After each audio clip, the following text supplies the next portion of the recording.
मित्रों नमस्कार। मैं हूं विजयेंद्र। आप देख रहे हैं द डायलॉग का खास show views room. Views room में आपका बहुत बहुत स्वागत है। यह मां सावन का है, यह माह मधुमास का है, यह मां महादेव का है, यह माह शिव की साधना का है। और चारों तरफ हरियाली हरितमा और तपती धरती की बुझती प्यास, नाचता मोर, सब कुछ प्यारा लगता है। और सावन में ही लगता है कि सृष्टि की यह रचना कितनी खूबसूरत है। सावन पर ना जाने कितनी फिल्में बनी, कितने प्रेम के गीत गाए गए, कितनी साधना घटित हुई। और सावन के भीतर जो खूबसूरती है, यह रानी की तरह है। बसंत अगर राजा है तो सावन रानी का एक श्रृंगार है। सावन मास में सत्ता से लेकर सड़क तक, लखनऊ से लेकर के दिल्ली तक, मगध से लेकर के अवध और हस्तिनापुर तक, चारों तरफ सावन की चर्चा है, कांवड़ियों की चर्चा है। और सावन शुरू होने के पहले राहुल गांधी ने तो बिन मौसम ही बरसात कर दी और शिव की प्रतिमा लेकर के, पोस्टर लेकर के संसद भवन आ गए। आश्चर्य हुआ पूरे देश को कि कांग्रेस जो सेकुलरिज्म की बात करती है, अचानक कांग्रेस के हाथ में बाबा भोले कैसे आ गए। मोदी जी ने तो बाबा विश्वनाथ को बनारस में ही छोड़ दिया, लेकिन राहुल गांधी कहा कि हम आपको बनारस में नहीं छोड़ेंगे अकेले, हम आपको संसद लेके चलते हैं। और राहुल गांधी बाबा भोले को संसद लेकर के चले आए। सियासत गर्म हो गई, नैतिकता और अनैतिकता की बात होने लग गई, तमाम प्रकार के सवाल पैदा हो गए। पक्ष और विपक्ष में ताबड़तोड़ बयानों की बारिश होने लग गई। तब तक आषाढ़ के दिन गुजर गए, सावन आया झूम करके। किसके लिए? कौन सावन को उपासक है? और जब सावन झूम के आता तो सत्ता पहले ही अपना नाच दिखाने लग गई। बात उठी कांवड़ियों की, बात उठी शिव भक्तों की, शिव भक्तों की पावन यात्रा की, उनके त्याग तपस्या की। और लखनऊ से आवाज उठी नेम प्लेट की। हमारे शिव भक्त कहां खाएंगे, कहां बैठेंगे, कहां नहीं बैठेंगे, किसके यहां जाएंगे, किसके यहां नहीं जाएंगे। एक घोर जटिलता का समीकरण। अब घोर का मतलब है जो घोर नहीं है वही अघोर है, वही अघोरी है। और बाबा भोलेनाथ तो किसी जटिलता का नाम है नहीं, वे तो अवघर हैं जो घोर नहीं है। अब इस अवघर दानी के इस महीने में इतनी जटिलता पैदा हो गई कि सेना बुलाना पड़ा, रैफ बुलाना पड़ा, उत्तर प्रदेश की सरकार, हवा, धरती, आकाश, चारों तरफ से कांवड़ियों की सुरक्षा, कांवड़ियों की शुचिता को लेकर के संघर्ष शुरू हो गया। सुप्रीम कोर्ट तक को हस्तक्षेप करना पड़ा। तो कहीं जाकर के औघड़दानी की सेवा में लगे हुए लोग सत्ता की उस जटिल चाहत को समाप्त होना पड़ा और सहजता से कांवड़ यात्रा अब संपन्न होने की स्थिति में है। कल मित्रों शिवरात्रि है सावन की, और सावन की शिवरात्रि में हमारी बहुत बहुत शुभकामनाएं हैं कि आप मस्त रहें, व्यस्त रहें, कभी पस्त ना हो, कभी त्रस्त ना हो। हम बहुत बहुत डायलॉग टीम की तरफ से आपको शुभकामनाएं देते हैं। मित्रों, मैंने जब बताया कि मैं जब परिचय में कि आज बाबा भोले के नाम मैं अपने बाबा शब्द को आहूत कर रहा हूं, अब मैं बाबा के रूप में नहीं जाना जाऊंगा। बचपन से अब तक लोग बुलाते रह गए बाबा विजेंद्र, बाबा विजेंद्र, जबकि मैं बाबा हूं नहीं। मेरे नाम से भ्रम भी पैदा हो जाता है, कहीं मैं प्रवचन देने वाला तो नहीं। मैं तो वचन देने वालों में से हूं, प्रवचन तो मैं करता नहीं हूं, मैं तो वचन देता हूं। तो मुझे लगा कि बहुत भ्रम हो रहा है बाबा नाम पर, और मुझे भी कहीं न कहीं मोह होने लग गया था। आत्मस्तुति की एक कोई अवधारणा पैदा होने लग गई थी हमारे भीतर। मित्रों, सच बात यही है, बाबा मेरे नाम के बाद नहीं है, बाबा मेरे नाम के पहले है। बाबा विजेंद्र हो सकता है, सुरेंद्र हो सकता है, रमेंद्र हो सकता है, महेंद्र हो सकता है, लेकिन कोई सुरेंद्र रमेंद्र बाबा कैसे हो सकते हैं? बाबा मेरे नाम के पहले है, बाबा बाद में नहीं है। भगवान गणेश हो सकते हैं, महेश हो सकते हैं, भगवान रजनीश हो सकते हैं, लेकिन रजनीश भगवान नहीं हो सकते। तो बाबा के पास कुछ भी हो जाने की संभावना है, लेकिन मेरे पास बाबा होने की पात्रता नहीं है। सच में मैं नामधारी बाबा ही हूं, मैं कोई गुणधारी और कर्मधारी बाबा नहीं हूं। बाबा एक साधना का नाम है, बहुत ही श्रेष्ठ शब्द है, और हमारे गुरु महाराज भी बार बार कहते हैं, ना कुछ कर सको तो जो श्रेष्ठ शब्द हैं इन शब्दों को बचा लो, इस शब्द की महिमा को बचा लो, क्योंकि चारों तरफ अर्थ खोते शब्दों का एक बार सी आई हुई है। जितने सारे मानक शब्द थे, अर्थपूर्ण शब्द थे, सारे के सारे शब्द खराब हो गए, खराब कर दिए गए, क्योंकि अब गांधी छाप बीड़ी और तुलसी छाप गुटखा, तिरंगा छाप खैनी, जिन शब्दों से प्रेरणा मिलती थी वे शब्द भी खराब कर दिए गए। मुझे लगा कि यह मेरी नैतिक जिम्मेवारी है कि मैं अपने नाम के साथ बाबा ना लगाऊं। बाबा शब्द की महिमा को बचाते हुए आज सावन मास के इस महाशिवरात्रि को मैं अपने भोले बाबा के नाम इस बाबा शब्द को अर्पित करता हूं। मित्रों, आपको बहुत बहुत शुभकामनाएं हैं इस सावन की शिवरात्रि पर।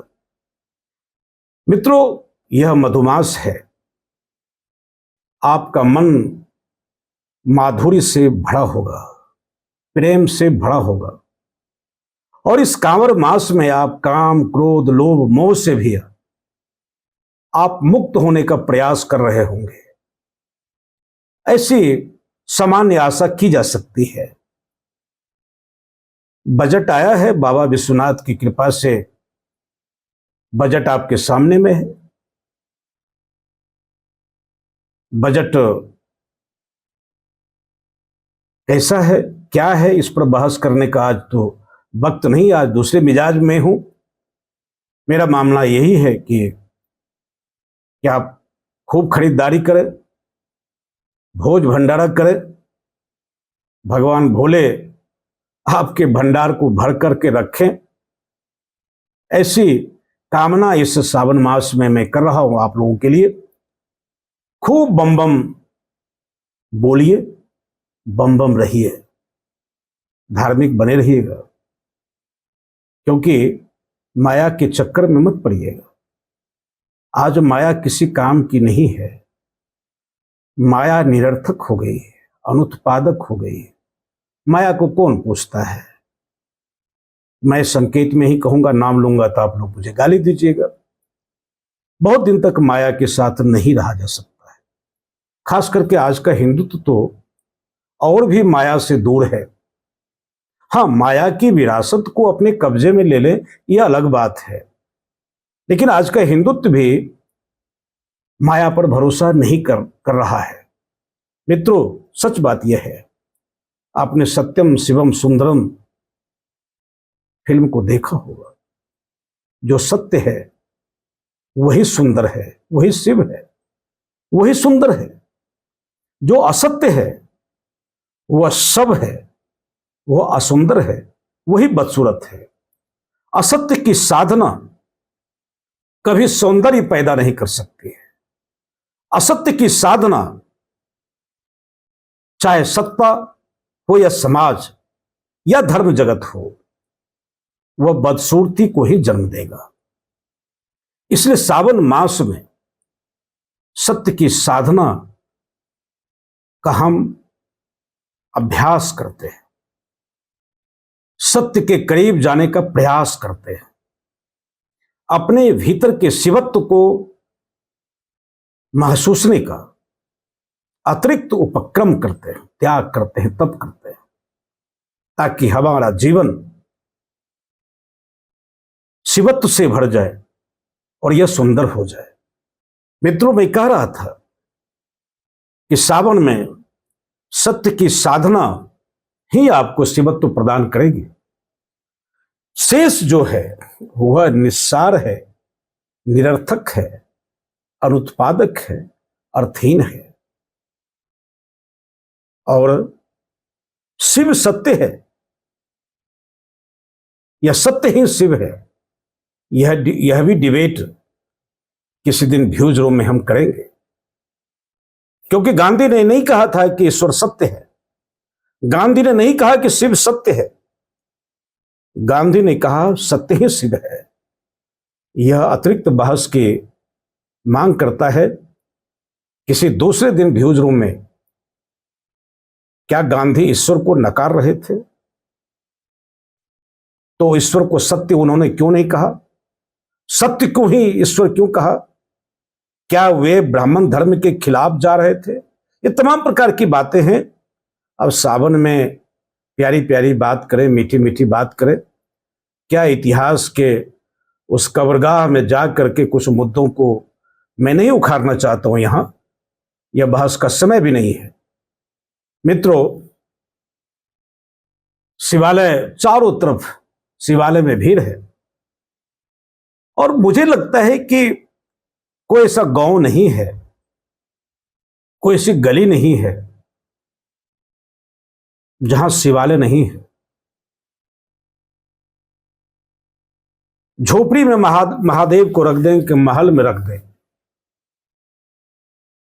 भोले को क्या मतलब है दीवारों से, झोपड़ियों से या महलों से?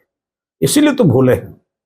हर गली, हर गांव, हर नगर, उत्तर, दक्षिण, पूरब, पश्चिम, वैदिक काल से भी आगे मानवीय सभ्यता के शुरुआत में ही शिव की उपासना शुरू हो गई थी। लेकिन शिव को लेकर के जितनी साधना है उतनी ही सियासत भी चल रही है। सच बात यह है कि शिवालय में झगड़ा नहीं है, सचिवालय में झगड़ा है, संसद में झगड़ा है। और उम्मीद नहीं थी कि भोले बाबा संसद भवन में प्रवेश कर जाएंगे। अब तक तो राम की ही चर्चा थी। विश्वनाथ ने किसी को बुलाया अवश्य था, बाबा विश्वनाथ ने, लेकिन बाबा विश्वनाथ संसद उठ करके नहीं आए थे। कांग्रेस ने बड़ा काम किया कि उन्होंने संसद में भोले बाबा को ले आए, और भोले बाबा संसद में आकर के भी दंग रह गए। अरे भैया, मेरे अलावे यहां कौन से अवतारी पुरुष हैं जो बायोलॉजिकल और नॉन बायोलॉजिकल की बात कर रहे हैं? महादेव भी संसद में आकर के मोदी पुराण को सुन करके दंग रह गए होंगे कि नाम तो हर हर महादेव का, ये तो हर हर महादेव के बदले हर हर मोदी हो रहा है। तो संसद भवन आकर के भगवान को क्या महसूस हुआ होगा, वो तो भगवान ही बताएंगे, या फिर भगवान के जब प्यारे हो जाएंगे तब हम लोग को बात समझ में आएगी। लेकिन सच बात यह है कि शिव अभी राम के बाद, अब राम को क्या करना है? राम को लाए थे, हम नहीं आए थे। राम तो आ गए, हम नहीं आ सके, हम भी वहां भी हार गए। तो अब शिव जो है सियासत के केंद्र में है, शिव जो है बहस के केंद्र में है। सियासत में जितनी चर्चा शिव की है और किसी देवता की नहीं है। सावन मास में कांवड़ियों को लेकर के क्या क्या कहानी हुई आपने देखा। मित्रों, आप कहते हो कि मेरा जो अंदाज है कहने का ऐसा ही मैं कहता हूं।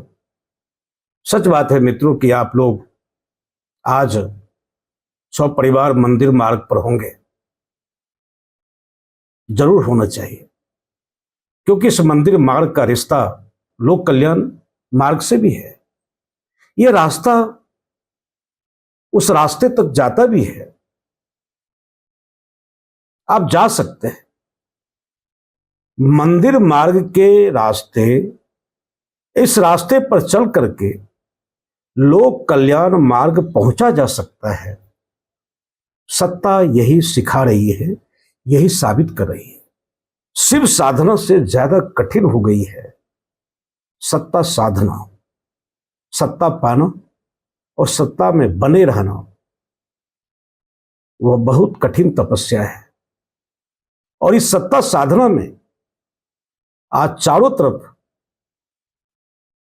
विषपान करने वाले लोग नहीं मिलेंगे, चारों तरफ विषभवन करने वाले लोग ज्यादा मिलेंगे।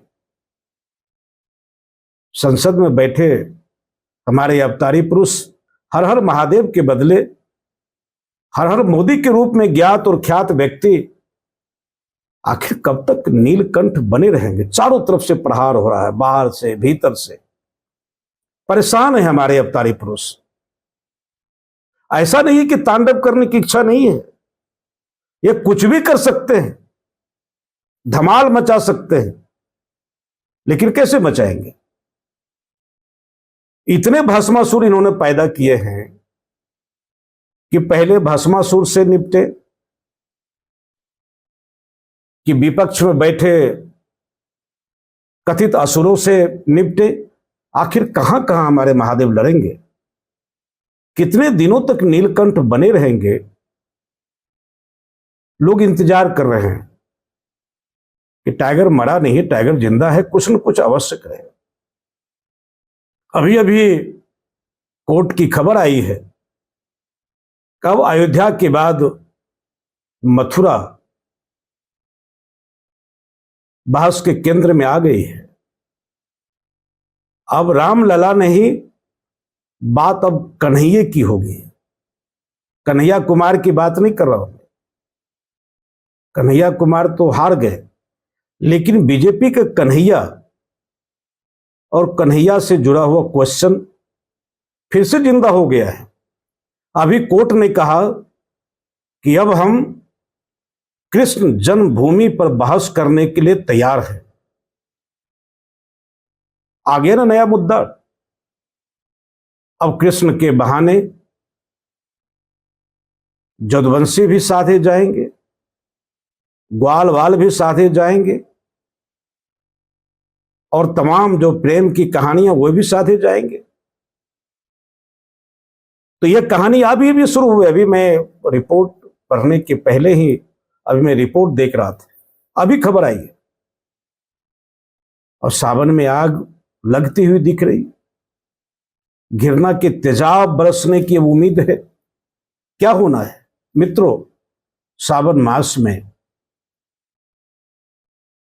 लोक मंगल का यह मास है, लेकिन जो लोक रंजन चल रहा है इसकी कोई जरूरत नहीं थी।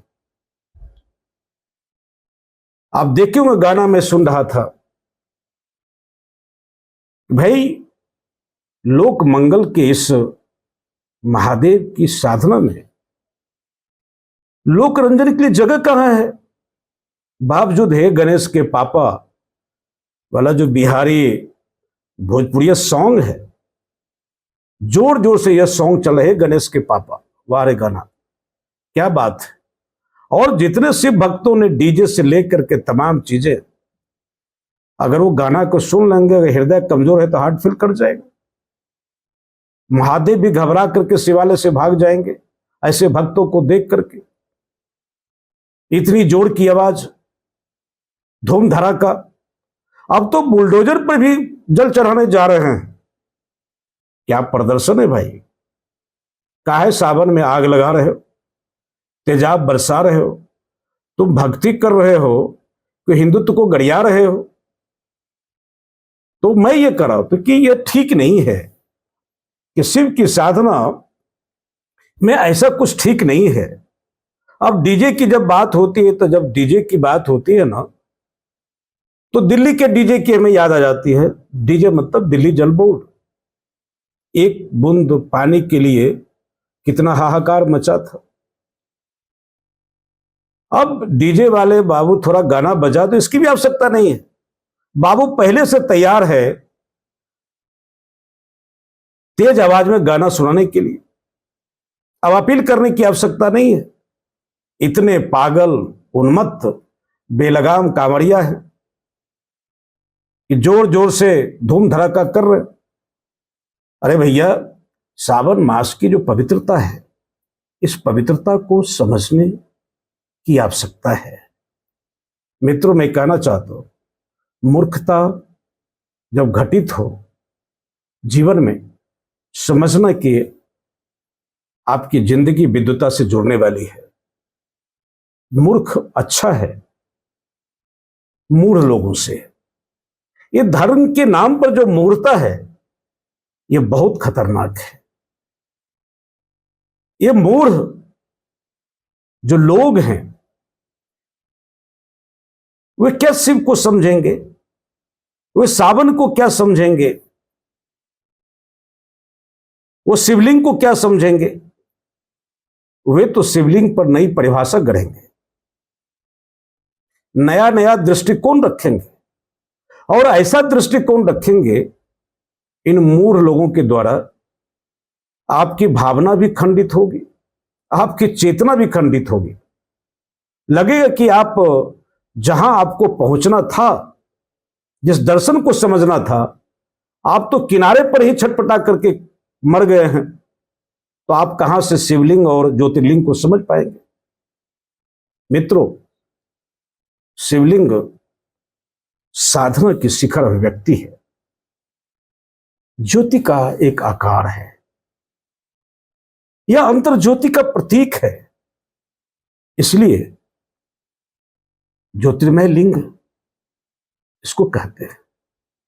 इस ज्योति को समझने की आवश्यकता है, क्योंकि शिव साधना कोई सामान्य संकल्प नहीं है। शिव एक ध्यान है, शिव एक योग का नाम है, शिव समाधि की एक उत्कृष्ट अवस्था है, शिखर अवस्था है। शिव ध्यान की एक शिखर अभिव्यक्ति है। शिव उपसंहार नहीं, एक संहार है। संहार है मन का, संहार है मोह का, संहार है घोर होने का। यहां है विध्वंस। शिवत्व यहां है कि जो जो कुछ कालबाह्य है, जो दुर्गुण है, उसके संहार का नाम ही शिव है। आप सारे दुर्गुणों को पाल करके आप शिव साधना नहीं कर सकते।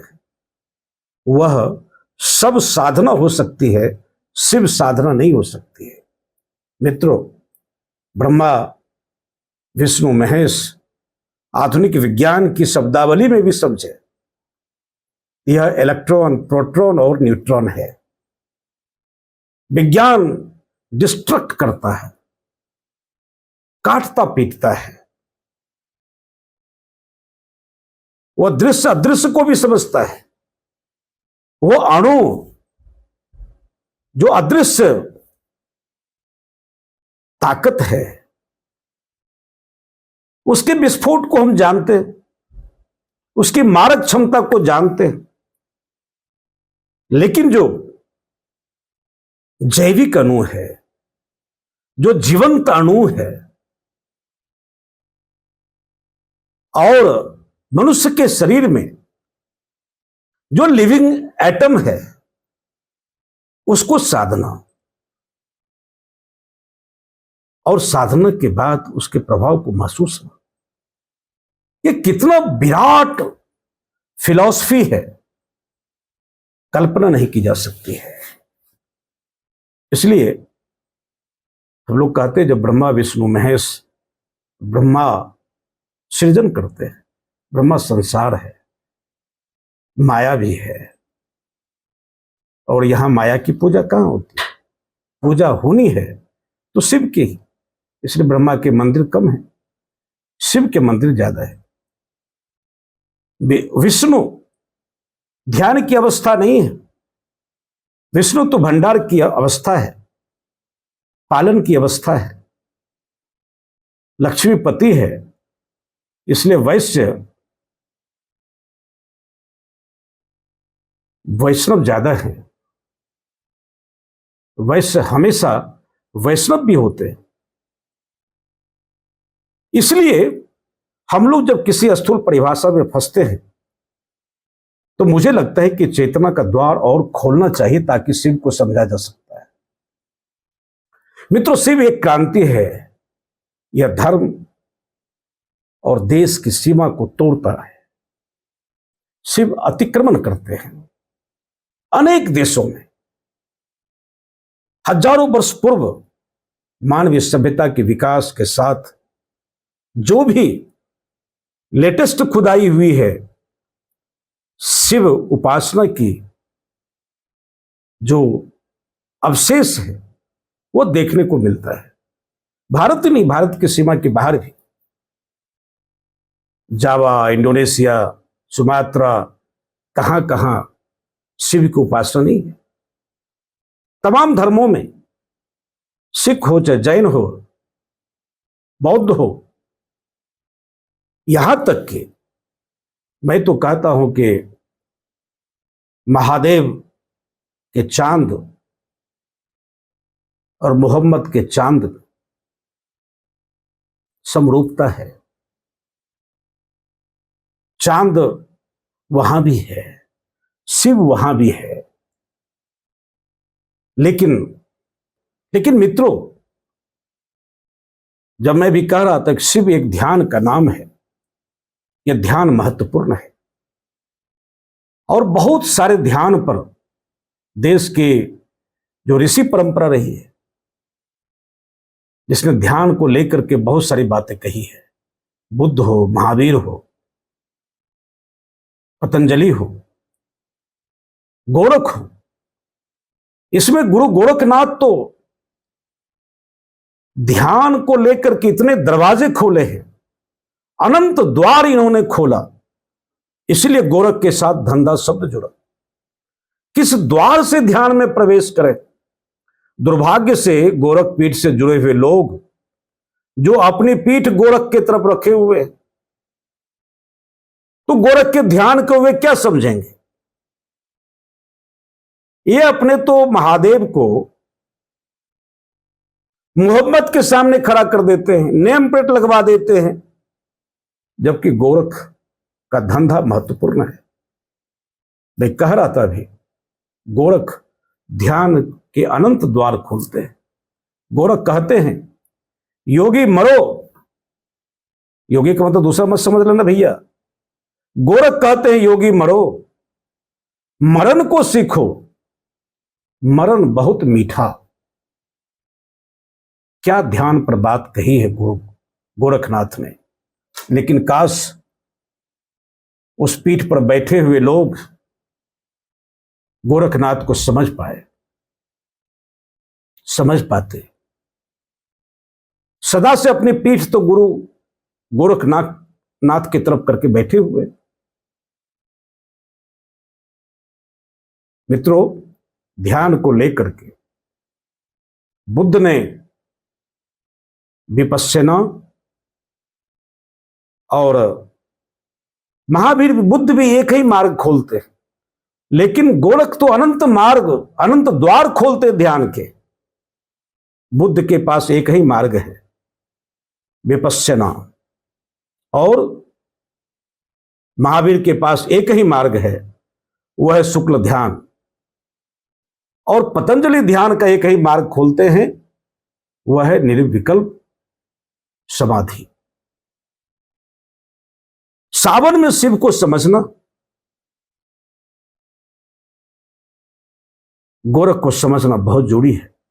मैं सावन में गोरख की चर्चा इसलिए भी कर रहा हूं, गोरख पीठ पर बैठे हुए उसकी विरासत को संभालने वाले लोग सावन की कैसी परिभाषा कर रहे हैं, शिव की महिमा को किस तरह कम कर रहे हैं, किस तरह शिव के नाम पर सियासत कर रहे हैं। इसीलिए मैं आज सावन में व्यूज रूम में शिव की बात करने के लिए बैठा हुआ।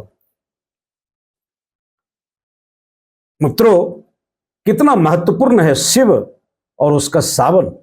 प्रकृति तमाम दाग धब्बों से भी इस माह में मुक्त होती है।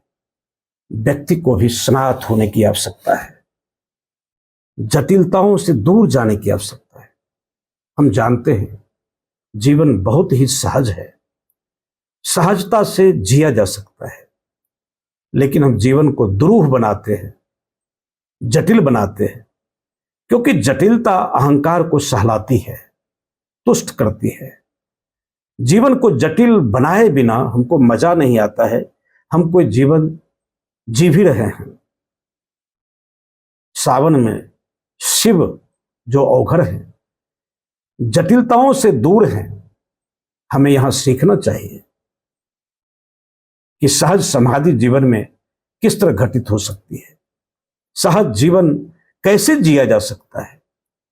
यह अवघरदानी का संदेश है, सावन का संकल्प है। मित्रों, सावन में बहुत प्रकार की वर्जनाएं हैं, कैसे खाना, कैसे पीना, कैसे बैठना, तमाम तरह की बातें हैं। मैं यहां सावन में जब मैं मधुमास की बात किया था, तो प्रेम करने वालों के लिए मास बहुत प्रिय है।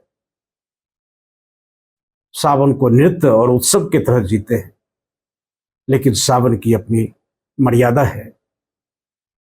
मैं कोई अभी एंडोर्फिन हार्मोन बढ़ाने की बात नहीं कर रहा हूं। आप महादेव की साधना कर रहे हैं, शिव की साधना कर रहे हैं, ध्यान धरिए, ध्यान कीजिए, और आपके इस ध्यान को भंग करने के लिए कई प्रकार के कामदेव आएंगे, सियासी वान छोड़ेंगे, वे पुष्प वान भी छोड़ेंगे। ध्यान रखिए कि आप कामदेव से बचिए।